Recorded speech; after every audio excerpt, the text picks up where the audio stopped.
إني خدمت هذا الوطن بلدي في عهد الملك عبد العزيز والملك سعود والملك فيصل والملك خالد والملك فهد رحمهم الله جميعا، والآن في عهد الملك عبد الله.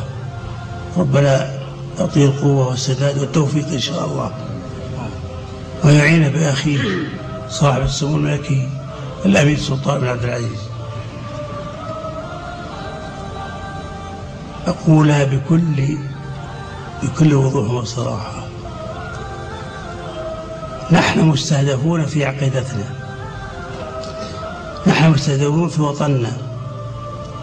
أقول بكل وضوح وصراحة لعلمائنا الأجلاء ولطلبة علمنا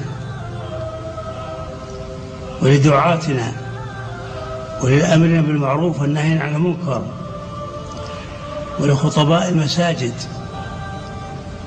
دافعوا عن دينكم وبكل شيء، دافعوا عن وطنكم، دافعوا عن أبنائكم، دافعوا عن الأجيال القادمة.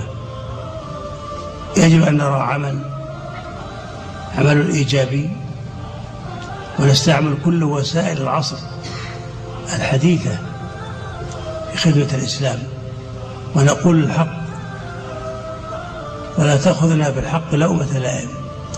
فلنستعمل القنوات التلفزيونية ولنستعمل الإنترنت، وأنتم كل وقت تقرؤون وترون ماذا فيه. أرجوكم من الله عز وجل السداد